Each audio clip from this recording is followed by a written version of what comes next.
জীবনের যাত্রাপথে সবথেকে বেশি গুরুত্বপূর্ণ হলো সম্পর্ক। কারণ এই সম্পর্কগুলো আমাদের সেই ব্যক্তির সাথে পরিচিত করায় যাদের হাত ধরে আমরা এই জীবনযাত্রার পথে অগ্রসর হই।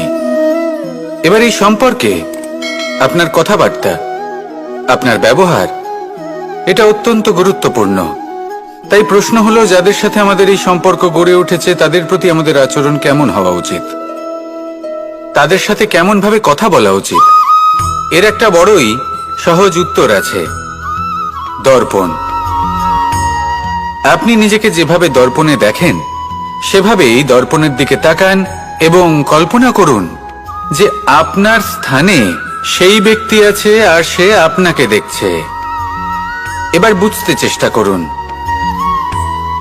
যে আপনার কেমন ব্যবহার হওয়া উচিত, তার আপনার ব্যবহার কেমন হলে ভালো লাগবে আর কেমন হলে তার অনুচিত বোধ হবে। শুধু এইভাবেই সেই ব্যক্তিকে বুঝতে চেষ্টা করুন। কখনো কোনো মানুষের ভালোবাসার প্রয়োজন হয়, কখনো পথপ্রদর্শনের প্রয়োজন হয়, কখনো তিরস্কারের প্রয়োজন হয়, কখনো কটু সত্যের প্রয়োজন হয়, বা কখনো শুধু সঙ্গর প্রয়োজন হয়।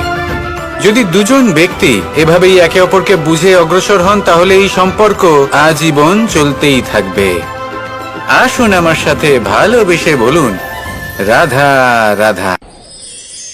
মানুষ সংঘর্ষ করেন জীবনের সামনে এগোনোর জন্য, সাফল্য লাভ করার জন্য, মহান কর্ম করার জন্য। কখনো সে জীবনে একা হয়ে যায়, আবার কখনো তার জীবনে অনেক সংখ্যক লোক চলে আসেন, তাদের সাথে ভিন্ন ভিন্ন ধরনের সম্পর্ক গড়ে ওঠে। কিন্তু তখনই সাবধান থাকা প্রয়োজনীয়, কারণ সব সম্পর্ক সত্য হয় না। যেমন দেখবেন, যখন সাফল্য আসে তখন জীবনে অনেকগুলো সম্পর্কও আসে, নতুন নতুন সম্পর্ক গড়ে ওঠে। কিন্তু যখন ব্যর্থতা আসে তখন খুব কম সম্পর্ক গড়ে ওঠে। আর বেশিরভাগ সময় এই ব্যর্থতার সময় গড়ে ওঠা সম্পর্ক আজীবন আপনার সাথে থেকে যায়। সাফল্য হোক বা অসফলতা, তার কোনো প্রভাব সেই সব সম্পর্কে পড়ে না। সেখানে সাফল্যের পরে যে সম্পর্ক গড়ে ওঠে, বেশিরভাগ সময় এমনও দেখা যায় যে তার মধ্যে বেশিরভাগ মানুষ আপনাকে নিজের কাজে লাগাবেন, আপনাকে ব্যবহার করবেন, সময় এলে পরে আপনাকে ঠকাতেও পারেন। এর অর্থ এটা নয় যে আপনি জীবনে নতুন সম্পর্ক বানাবেন না, অবশ্যই বানাবেন, কিন্তু ব্যক্তি এবং সম্পর্কের পরখ করা আবশ্যক, আর সময় সময় সেটা করা আবশ্যক। যে কটি সম্পর্ক আপনার জীবনে আছে, যারা আপনার সাথে জড়িয়ে সারা জীবন, যারা আপনার সাথেই থাকবেন, তাদের যত্ন নিন আর তাদের সাথেই অগ্রসর হন। আর আমার সাথে ভালোবেসে বলুন, রাধা রাধা। এই জীবন যেটা আপনি যাপন করেন, জানিয়ে আপনার এত অহংকার, বলুন এই জীবনে আপনার কি আছে? আপনাকে জন্ম দিয়েছেন আপনার মাতা, তারপর আপনাকে হাঁটতে শিখিয়েছেন, কথা বলতে শিখিয়েছেন, ভাষা শিখিয়েছেন, আরো অনেক কিছুই শিখিয়েছেন আপনার গুরু বা আপনার মাতা পিতা, অথবা এই সংসার।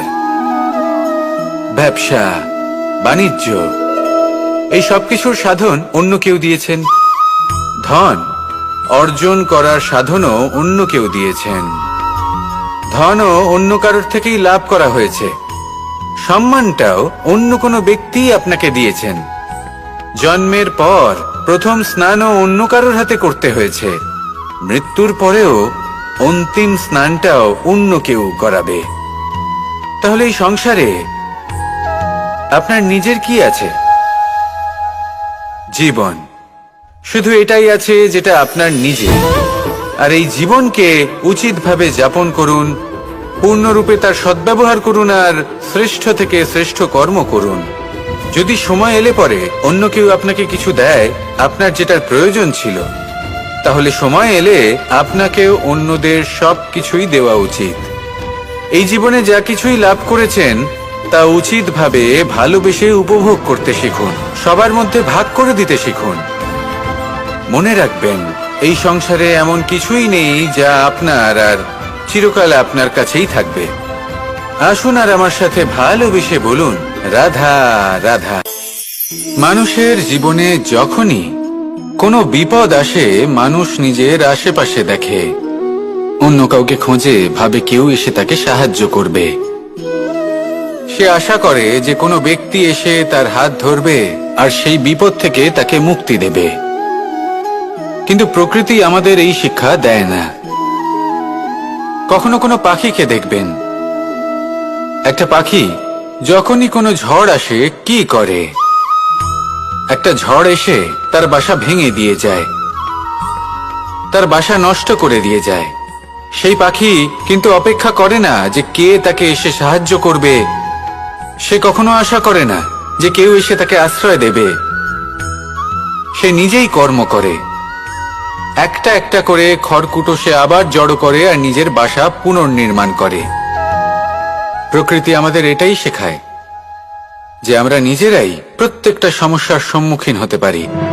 কারণ ঝড় অর্থাৎ সংকট আমাদের সবার জীবনেই আসবে, তার সম্মুখীন হতে হবে আমাদের, আর সেটাও নিজেদের শক্তি দ্বারাই। তার সম্মুখীন হওয়ার সময় নিজেদের সংযত করে রাখতে হবে, আর তার জন্য নিজের ওপর বিশ্বাস রাখা আবশ্যক। আর এই কথাটা বোঝাও আবশ্যক যে যত বড়ই সংকট আসুক না কেন, তার সাথে লড়াই করার মতো যে শক্তি প্রয়োজন, সেই শক্তি আমাদের মনেই নিহিত। শুধু সেই শক্তি খুঁজে নিন আর সেই বিপদের সম্মুখীন হন। এই সংসারের কোনো বিপদ আপনাকে বাধা দিতে পারবে না। আসুন আমার সাথে ভালোবেসে বলুন, রাধা রাধা। আমরা সবাই জীবনের সামনে এগোতে চাই আর সামনে এগোতেও থাকি। আর যখনই কোনো ব্যক্তি জীবনের সামনে এগোতে থাকে তখন তার পথে নিশ্চিত রূপে বাধা আসে। তখন মানুষ ঈশ্বরের কাছে প্রার্থনা করে যে হে ঈশ্বর, আমার জীবনে যেন কোনো বাধা না আসে, আর যত বাধা আছে তার হাত থেকে আমাকে রক্ষা করে নিও। পূর্ণরূপে একটি নিরাপদ জীবনের কামনা করে। কিন্তু সত্যি কথা বলতে এই বাধাগুলো কিন্তু কিছু মাত্রায় আমাদের কাছে আবশ্যক। যদি এই বাধা না থাকে তাহলে আমরা সামনে এগোতে পারবো না। একটা উদাহরণ দিই, যখন আমরা হাঁটি তখন এই মাটির একটা আকর্ষণ বল থাকে যেটা আমাদের নিচের দিকে আকৃষ্ট করতে থাকে। সেই কারণেই সামনে পথ চলা কঠিন হয়ে যায়। কিন্তু এই আকর্ষণ বলের কারণেই আমরা সামনে অগ্রসর হতে পারি, কারণ এই আকর্ষণ বল আমাদের ধরে রেখে দেয়। তার জন্যই আমরা মাটির ওপর টিকে থাকতে পারি। যদি আকর্ষণ বল না থাকে তাহলে আমরা ভারসাম্য হারিয়ে ফেলবো, আর ভারসাম্য হারালে এগিয়ে চলা অসম্ভব হয়ে যাবে। সেই জন্য কখনো জীবনে পূর্ণরূপে নিরাপদ জীবনের কামনা করবেন না। এই যে বাধাগুলো আসে তা কোনো না কোনো কারণে আসে। এটা কেন আসছে সেটা বুঝুন, এদের স্বাগত জানান। এর থেকে যে শিক্ষা লাভ করবেন সেটাই আপনাকে এগিয়ে নিয়ে যাবে। আসুন আর আমার সাথে ভালোবেসে বলুন, রাধা রাধা। মানুষ নিজের জীবনে সবকিছু লাভ করতে পারেন, সম্পত্তি, সাফল্য, সুখ, স্বাচ্ছন্দ্য, কিন্তু তারপরেও তার মনে একটি ভয় থেকে যায় যে কখনো যেন এমন কিছু না হয় যেটা ওকে এসে ভেঙে দেবে, তার অন্তর্মনকে ভেঙে দেবে, তার আত্মাকে ভেঙে দেবে। কিন্তু সত্যি কথা বলতে কিছু ভাঙলেও তাতে ভয় পাওয়ার কোনো প্রয়োজন নেই। ভাঙার পরেই কিন্তু নতুন নির্মাণ হয়। এটাই তো প্রকৃতি আমাদের শেখায়। এই দেখুন না, যখন এই মেঘ বিভাজিত হয়, ভেঙে পড়ে, তবেই তো বর্ষা আসে, আর বর্ষার পরেই এই মাটির সিঞ্চন হয়। একটি বীজ সেটা ভাঙার পরে তবেই সেখান থেকে সে অঙ্কুরিত হয়। তাই ভেঙে পড়ার কথা শুনে ভেঙে পড়বেন না। তারপর যে সব নির্মাণ হতে চলেছে তার উপর মনোনিবেশ করুন। আর হ্যাঁ, যদি সংসারে এমন কিছু থাকে যা ভাঙবেন না, তাহলে সেটা হলো বিশ্বাস। জীবনে কখনো কারোর বিশ্বাস ভঙ্গ করবেন না। যখন ব্যক্তির বিশ্বাস ভঙ্গ হয় তখন তার আত্মা আহত হয়। আসুন আমার সাথে ভালোবেসে বলুন, রাধা রাধা। মানুষ যখনই কোনো কাজ করেন তখন ওনার মনে একটা প্রশ্ন অবশ্যই আসে যে এই কাজের পরে লোকে নিন্দা করবে নাকি প্রশংসা করবে। এই বিষয়ে ভাবতে ভাবতে ওনারা এটা বুঝতে ভুলে যান যে নিন্দা এবং প্রশংসার বিষয় ভেবে ওনারা নিজেদের একাগ্রতা এবং সমর্পণ দুটোই হারিয়ে ফেলেন। নিন্দা হবে ভেবে ভয় পাওয়ার কি প্রয়োজন? নিন্দাতে অনুচিত কি আছে? উচিত দৃষ্টিভঙ্গি দিয়ে ভেবে দেখুন। নিন্দা এবং প্রশংসা এই দুটোই হলো অনিবার্য। নিন্দা যখনই হয় তখন যে যাই বলুক না কেন, আপনি একটা সুযোগ লাভ করেন, একটা সুযোগ নিজের ভুল বুঝতে পারার। সেটা শুধরে নিতে পারেন, নিজের পথ বদলে নিতে পারেন আর সাফল্যের পথে অগ্রসর হতে পারেন। একটা শিক্ষা পাওয়া যায় এই নিন্দা দ্বারা। আর যখন প্রশংসা লাভ হয় তখন আমাদের মন আনন্দে ভরে ওঠে। এই দুটোই অত্যন্ত প্রয়োজনীয়। সেই জন্য নিন্দা এবং প্রশংসার এই খেলায় জীবনের অঙ্কটা বদলে ফেলবেন না, সেটা অনুচিত হবে। কারণ জীবন না শুধু নিন্দার বিষয় আর না শুধু প্রশংসার, জীবন হলো আত্মিক সুখের বিষয়। যখন আপনি কোনো শ্রেষ্ঠ কাজ করেন, আপনার মন আপনাকে বলে দেবে যে আজ আপনি কোনো শুভ কাজ করেছেন। সেটাই হলো আত্মিক সুখ, এটাই হলো জীবন। তাই নিন্দার মাধ্যমে যে দুঃখ জীবনে আসে বা ফেলে আসা অতীতের জন্য আপনার জীবনে যে দুঃখ আসে, সেগুলো ভাবা বন্ধ করে দিন আর কর্ম করুন এই বর্তমানের জন্য, আগামী ভবিষ্যতের জন্য। আসুন আমার সাথে ভালোবেসে বলুন রাধা রাধা। প্রত্যেকটি মানুষ জীবনে কখনো না কখনো এই কথাটা নিশ্চয়ই শুনেছেন যে ভাগ্যের থেকে বেশি আর সময়ের পূর্বে কিছুই পাওয়া যায় না। আর এটা সত্যিও বটে, কিন্তু এর থেকেও বড় একটা সত্যি আছে, আর সেটা হলো যে আপনি নিজেই নিজের ভাগ্য রচনা করতে পারেন নিজের কর্মের দ্বারা। যেমন ধরুন, যদি আপনার ভাগ্যে কোনো জিনিস না থাকে তাহলে সেটা এসেও চলে যাবে, আর যদি ভাগ্যে কিছু থাকে তাহলে তা নিজেই আসবে, যদি আপনি সেই কর্ম করেন। যেমন ধরুন পাণ্ডবরা, ওনাদের জীবন কি ছিল, ওনাদের সাথে কি হয়েছিল? ওনাদের পিতা বনবাসী হয়েছিলেন, অকাল মৃত্যু লাভ করেছিলেন। এবার এটাই যদি ওনারা নিজেদের ভাগ্য বলে মেনে নিতেন আর কিছুই না করতেন, তাহলে মহাভারতের সেই যুদ্ধে জয়লাভ করে সমস্ত ভূমণ্ডলের স্বামী কি করে হয়ে উঠতেন? অর্থাৎ হতে পারে সিংহ বনের রাজা, কিন্তু শিকার নিজে পায়ে হেঁটে তার কাছে আসে না। সেই ভোজন লাভ করার জন্য সিংহকে কর্ম করতেই হয়। তাহলে আপনার ভাগ্যে যেটা আছে সেটা আসবে, কিন্তু কর্মের জোরে আসবে। তাই কর্ম করতে থাকুন আর আমার সাথে ভালোবেসে বলুন রাধা রাধা। লোভ এবং ক্রোধ, এই দুইয়ের মধ্যে সম্পর্ক খুব গভীর। এবার আপনি বলতে পারেন যে এটা আমি কি বলছি, একটু বোঝার চেষ্টা করুন। জীবনে যখনই আমরা কোনো বস্তু লাভ করতে চেষ্টা করি, তার বাসনা পোষণ করি, আর যখন সেই বস্তু আমাদের কাছে আসে, আমরা চাই যে এটা আমাদের সাথেই থাকুক, আমরা সেটা সংরক্ষণ করে রাখার চেষ্টা করি। লোভের জন্ম হয়, আর যখন তাকে সংগ্রহ করে নিজের কাছে ধরে রাখতে পারি না, যখন সেই বস্তু আমাদের থেকে দূরে চলে যায়, তখন সেই লোভ ক্রোধে পরিবর্তিত হয়ে যায়। এবার এই ক্রোধ কি করে? এই ক্রোধ আপনার মনে ভয় উৎপন্ন করবে, কিছু সন্দেহ উৎপন্ন করবে, মনে হবে যে যেন আমি সেই বস্তুর যোগ্যই ছিলাম না, আমার চেষ্টায় কোনো ত্রুটি ছিল, আমি কোনো অনুচিত কিছু করেছি। আর এই যে ভ্রম, সেটা আস্তে আস্তে আপনার মনকে ব্যাকুল করে তুলবে, আর এই ব্যাকুল মন আস্তে আস্তে আপনার যুক্তি তর্কের ক্ষমতাকে নাশ করে দেবে। তর্ক বিতর্কের শক্তি অর্থাৎ বিবেক।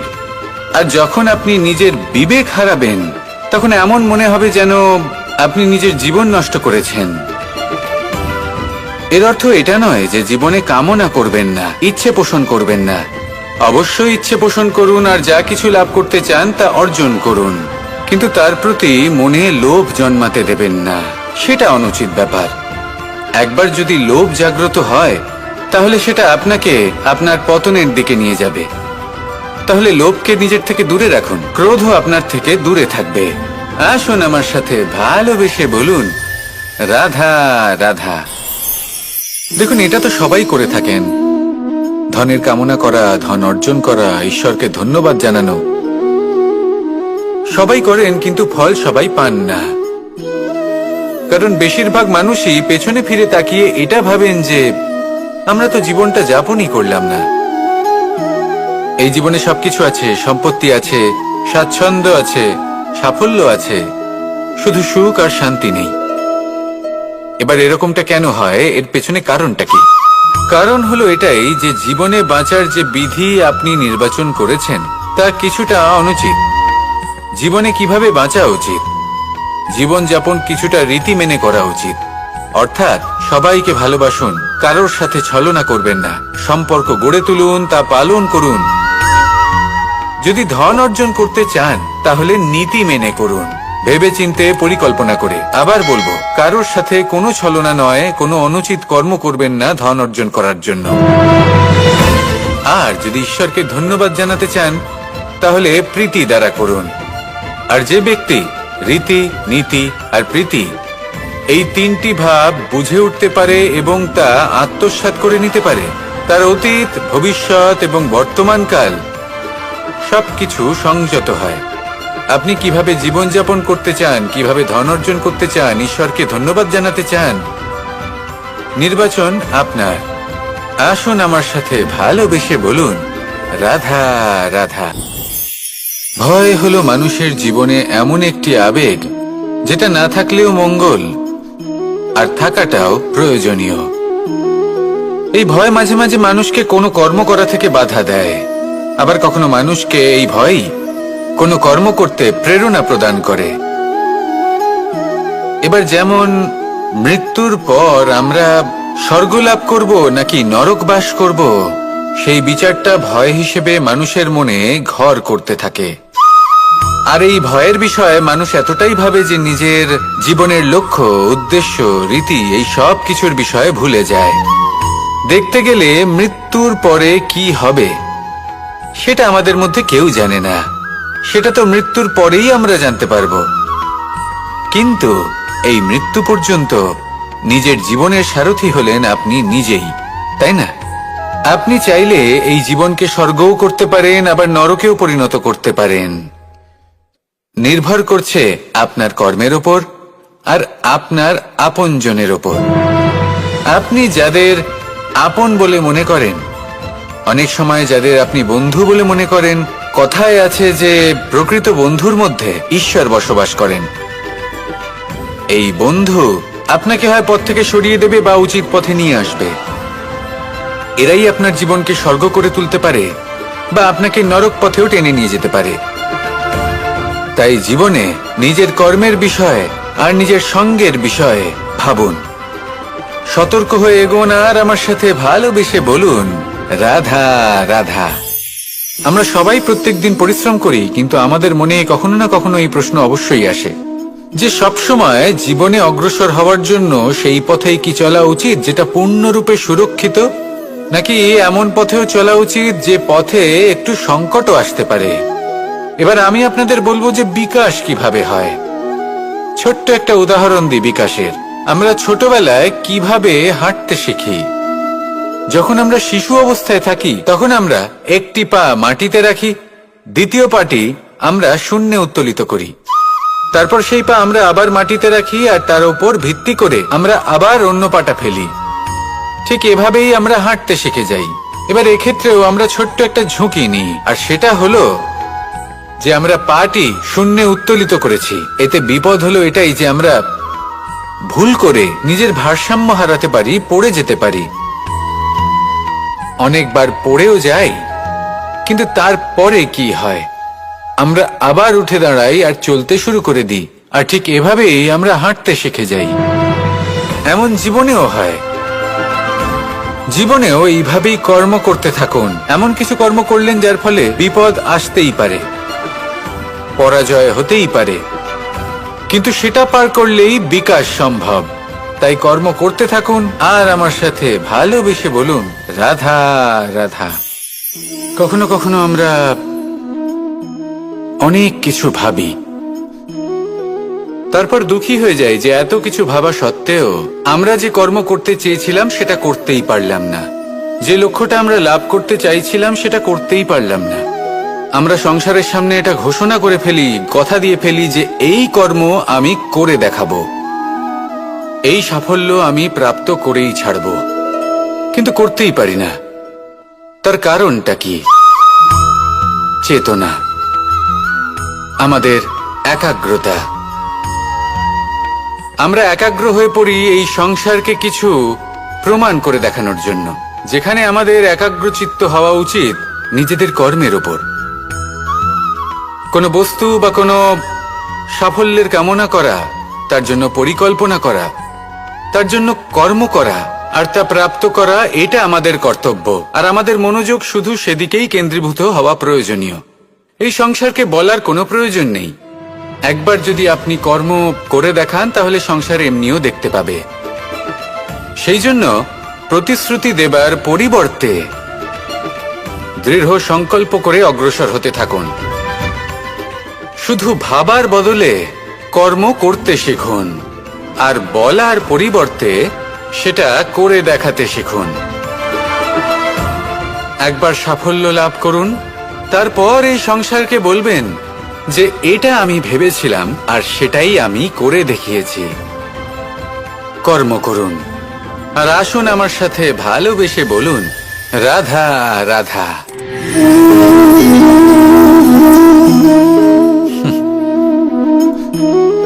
এই স্মৃতিগুলি কি অসম্ভব মূল্যবান, তাই না? শুধু তাদের প্রয়োজন হলো একটি মাধ্যম। যেমন মাখনে ভরা এই মাটির হাঁড়ি দেখে আমার বৃন্দাবনের কথা মনে পড়ে গেল। দেখতে গেলে দ্বারকাধীশ যখন চাইবেন, যেখানে চাইবেন, সর্বোত্তম প্রজাতির মাখন খেতে পারেন, কিন্তু সেই মাখনে, বৃন্দাবনের মাখনের মতো সেই আনন্দ, সেই প্রেম কোথায় আছে?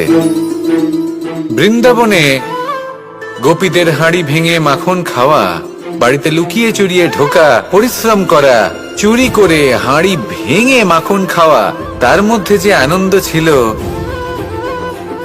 সেটা কোনো পাত্রে রাখা মাখনে কি পাওয়া যায়?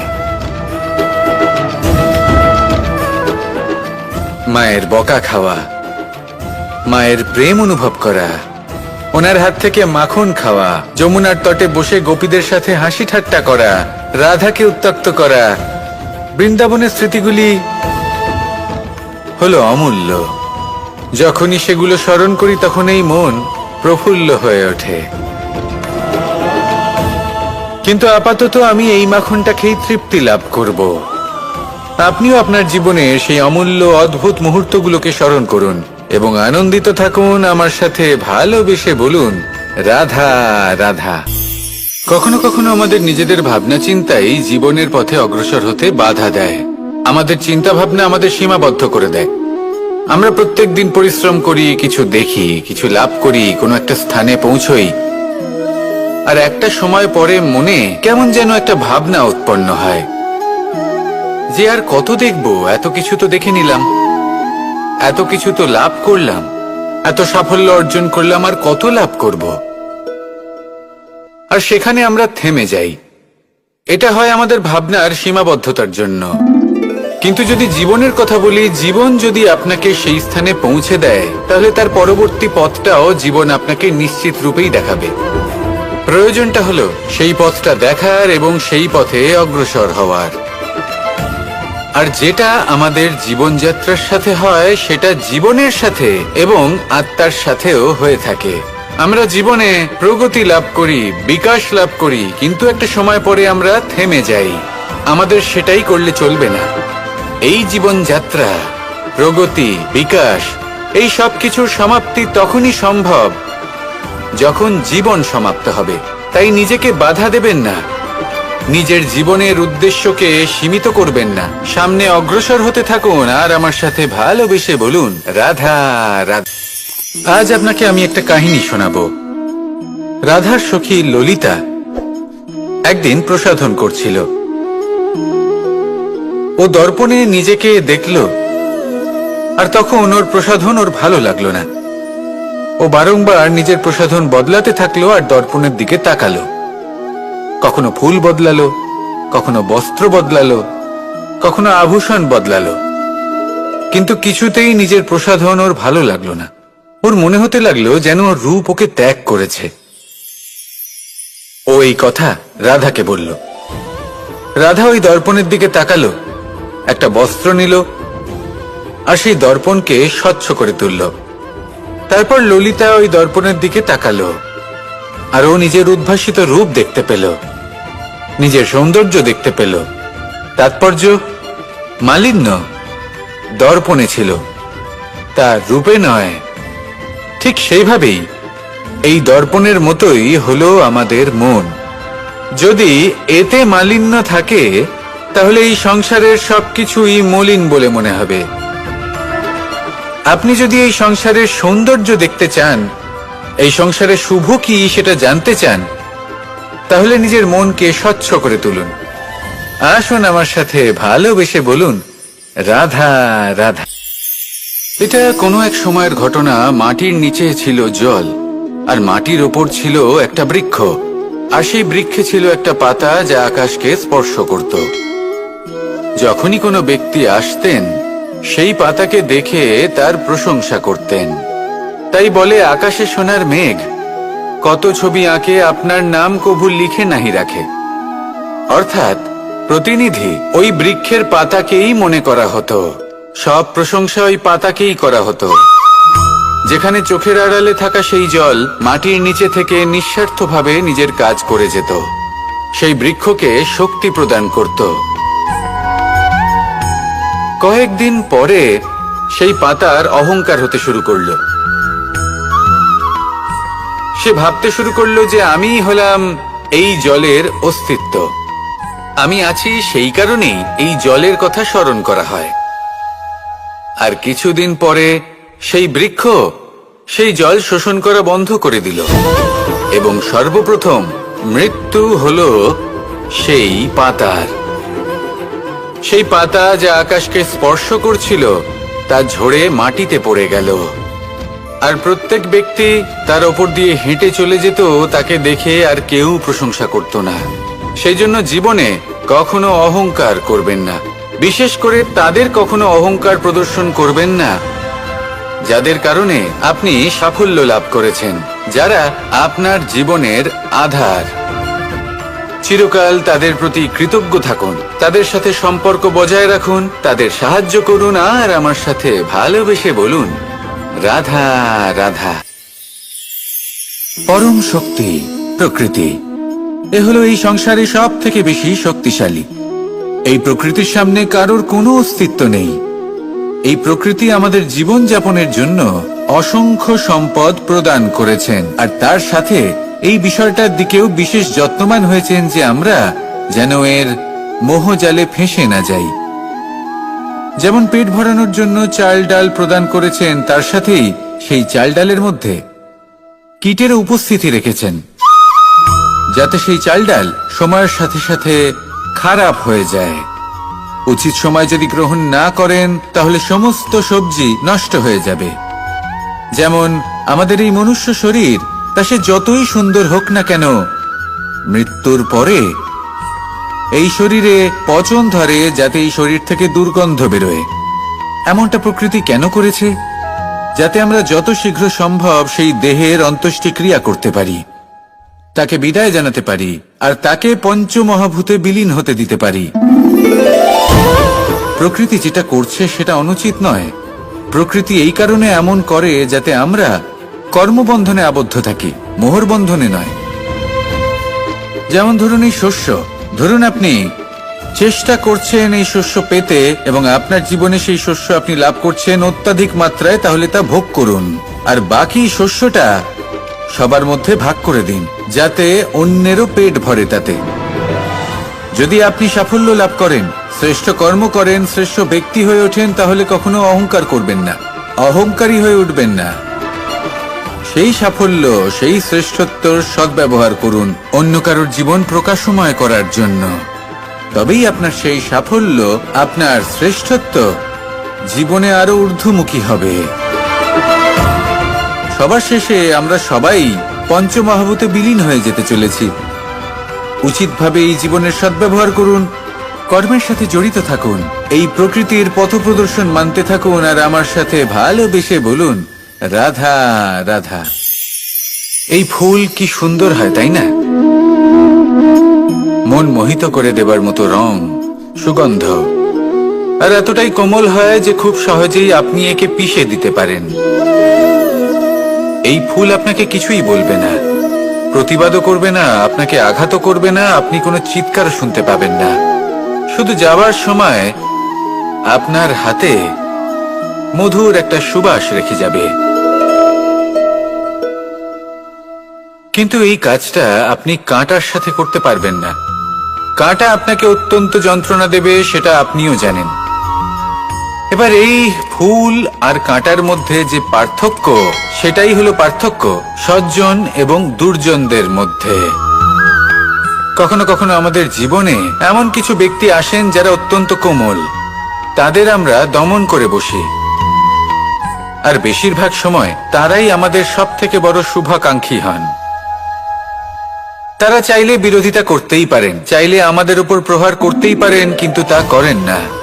আর এই কথাটা আমরা তখন বুঝতে পারি যখন বাস্তবে আমাদের সামনে কোনো শত্রু, কোনো দুর্জন ব্যক্তি, কোনো কাঁটা বাধা হয়ে দাঁড়ায়।